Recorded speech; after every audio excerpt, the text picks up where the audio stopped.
Olá, tudo bom? Seja bem-vindo a mais uma aula e agora a gente vai ver mais um recurso do HTML5 que salva a vida de muito programador que até hoje não sabe fazer, por exemplo, validação de alguns campos. Quando eu digo validação, eu falo não de saber se a pessoa digitou a coisa certa, mas saber se o usuário digitou alguma coisa antes de enviar o campo. Então, por exemplo, num sistema de login, o ideal seria que o usuário digite o usuário e a senha para que quando eu apertar no botão enviar, ele envie, né? E não ele envie sem usuário ou sem senha. Então, para isso, antes a gente usava recursos do JavaScript para poder fazer isso acontecer. Como todos esses outros tags que eu estou te falando, a gente resolvia com o JavaScript, com bastante código JavaScript. E agora com o HTML fica extremamente fácil de resolver. Então, por exemplo, eu vou só comentar aqui para voltar a ficar bonitinho o nosso formulário, né? Para voltar a ficar legalzinho aqui. Bom, tudo bem.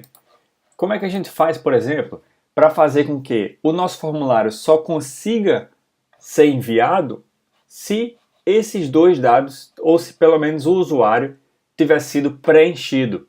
Então vamos lá. É simples, na verdade. Eu ponho aqui required. Fazendo isso, botando essa propriedade aqui no meu campo de usuário, eu estou dizendo automaticamente que esse formulário, que é o campo, o formulário na qual esse campo pertence, só pode ser enviado se esse campo tiver sido preenchido, tá? Então, por exemplo, se eu digitar aqui uma senha qualquer, quando eu apertar em enviar, olha o que acontece. Ó, preenche esse campo. Então, o próprio navegador só deixa eu enviar se eu preencher esse campo. Consegue entender?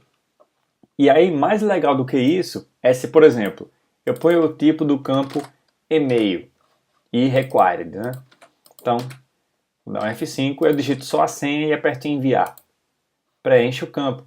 E aí eu preencho algum campo, ó, automaticamente é o que ele fala. Inclua um e-mail válido. Então ele já vai validando para mim o meu e-mail.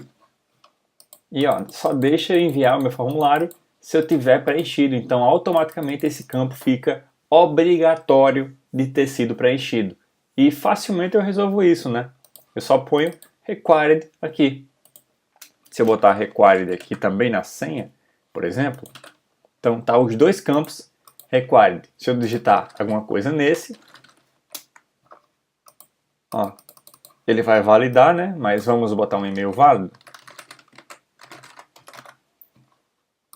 Ó, aí ele só deixa enviar quando o próximo campo tiver sido preenchido. Legal? Então essa é a utilidade do nosso required, é fazer com que um campo seja obrigatório de ter sido preenchido para que o formulário seja enviado. Tá bom? Então vamos para a nossa próxima aula.